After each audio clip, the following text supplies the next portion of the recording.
participate and inaugurate the Chess Premier League Season 1 Conference, International Conference on Intervention Pulmonology in Sri Balaji Medical College and Rela Institute. Dignitaries on the dais, Professor Dr. Rela, Advisor Dr. Veerababu Avargal, Dean Dr. Johnson Avargal, Register Dr. Bhuminathan Avargal, Medical Superintendent Dr. Sasikumar Avargal, Organizing Chairman Dr. Sabari, Organizing Secretary Dr. Suresh, Dr. Sahana, Ilankumaran, and all the other dignitaries on the dais, faculty, students, and all the other members of the organizing committee for conducting this wonderful conference. Friends from the media, I wish you all a very good morning and I'm very happy to be amongst you on the inaugural day of this wonderful conference, which we call it the Chess Premier League, on par with the IPL, Cricket League. And I would like to again congratulate Sabari and his entire team for bringing out this wonderful conference. This is the need of the hour today. And I believe that intervention pulmonology has picked up leaps and bounds in the last decade. The most important organ all these years where all our doctors were focusing on was the heart. And we had a lot of progress on the intervention cardiology. Today, through TAVR, we could repair the valves and all that. We don't need to do any open heart surgery anymore. And on par with that, now the intervention pulmonology has picked up the bronchoscopy and the thoraxoscopies, all that have come out in a big way. I'd like to again congratulate Dr. Rela. I've been doing this for quite some time. Every time I meet him on the function or outside, for bringing India proud on international stage.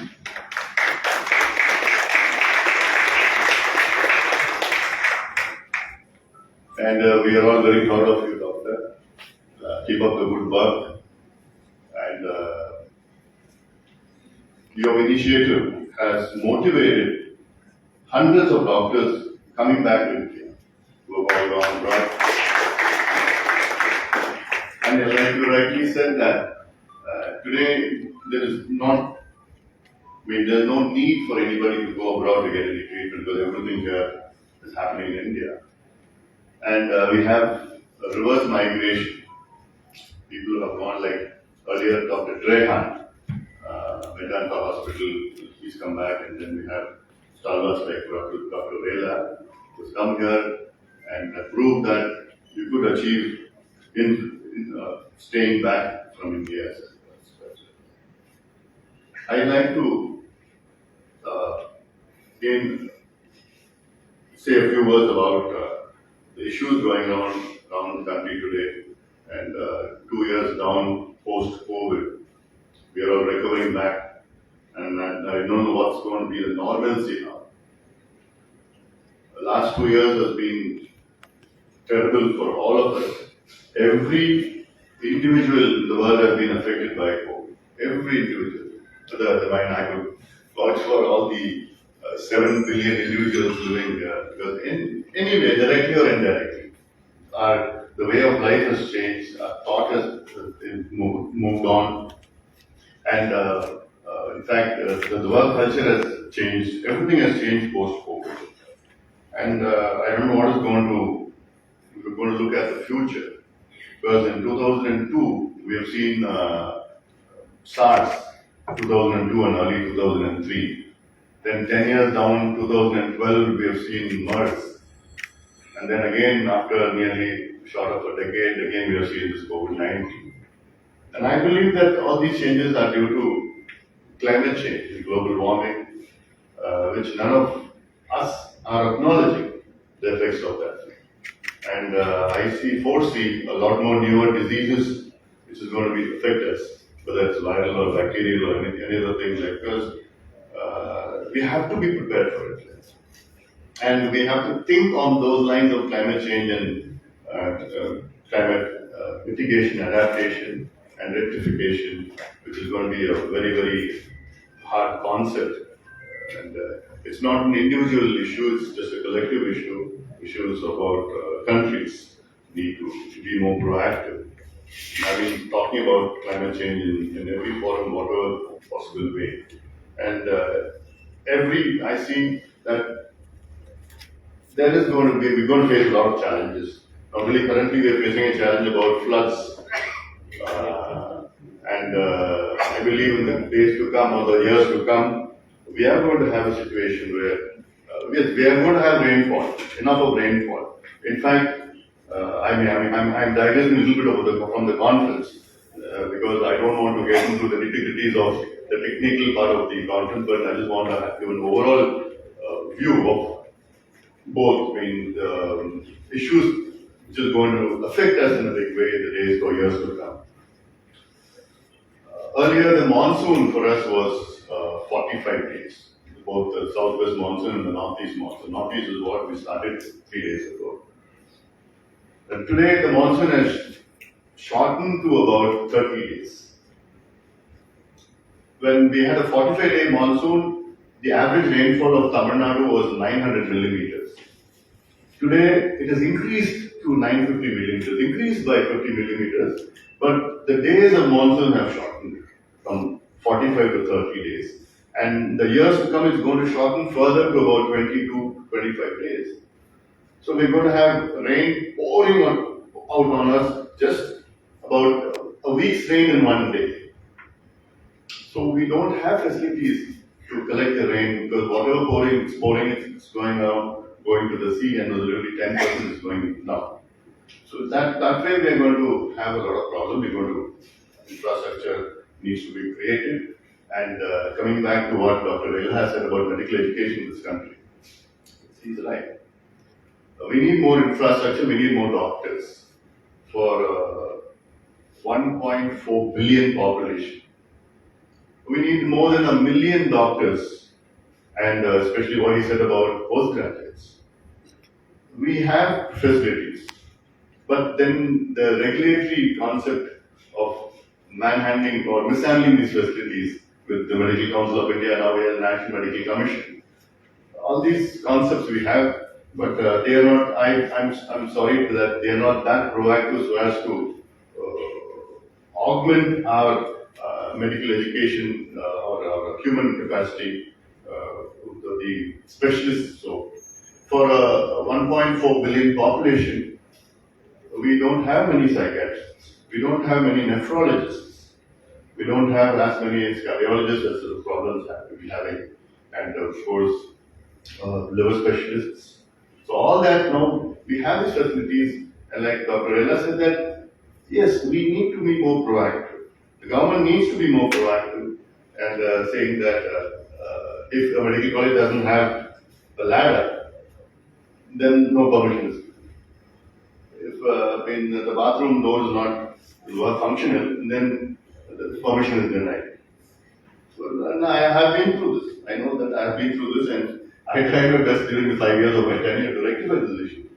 But then again, it goes back to individuals who have been with the system, playing the system, and not making the system move forward for the last 30 years. 30 years is a long time, 3 decades. I've been in fact informed our Honorable Prime Minister many times about this. And I think we need to move forward. We have beautiful hospitals, and we could train a lot of doctors, a lot of specialists, which is the need of the hour today. Like Dr. Ella said that abroad you go, you have a building, then there's a medical college, and they bring out beautiful doctors out there, and we don't need 25 acres or 30 acres or maybe so-called in a city like this, even 10 acres we don't need. Yes, we could stagger it here and there and then create facilities, which is the need of the hour today. day. And I think we need to be more proactive. Coming back to the subject of pulmonology, the pollution in the country is pretty bad. I don't want to go to Delhi currently right now because Delhi now is the most polluted city in the entire world today. And we have the parliament session coming in, I think, 2 weeks. So a little apprehensive going there. It's man-made. It's a man-made disaster. We have done it to ourselves. We have to blame. We have ourselves to blame for it. Right? And there are two issues in pollution. Recently, Lancet has said that in India, 2.3 million people die due to pollution, and out of that, 1.6 due to air pollution. And in air pollution, we have both air and dust pollution as well. And I don't know how many of you know that Chennai has the highest dust pollution in the country. So there are various reasons for all these things. Like, we need to address these issues, these problems, like, and I think we need to give our future generations a better earth to live in, better earth to live in. Like, and also newer issues like ILD, which is now picking up. And earlier there were just a few isolated cases of ILD here and there. And now you see everywhere, every town, everywhere, someone is affected by ILD. By them, if you are diagnosed, it's too late for them there. And now we're moving on to transplants. And I'm happy that I think last week, a couple of weeks back, that they had a, what do you say, like beating heart, they had a live lung transplant. Or what I mean, what is it called? Live lung, like beating heart, lung, functional lung. Transplant where, so breathing lung transplant. All these technologies have come, and, but we need to. These are all isolated incidents, like, but we need to move on. Everybody cannot become like Dr. Vela, doing Guinness records, like, so that way. I think this conference will help out in a big way. And like, we need more infrastructure, we need more doctors, we need more technology, which is there, and we need to educate our doctors in every way and give them opportunities to come up in life in a big way. I think with these words, I again wish the conference a huge success. Keep doing this, keep promoting this, and keep updating knowledge to our young doctors, and Sabarit or the entire team, and of course Balaji Medical College establishment, Mr. Maran, Dr. Jagat Rakshi, and all of them who are involved in imparting, helping out in imparting medical education to all of us. I wish them well. I wish this conference well. And I'm very happy again, once again, to inaugurate the wonderful conference of Chess Premier League Season 1, the International Conference on Pulmonology, and all the very best. Thank you.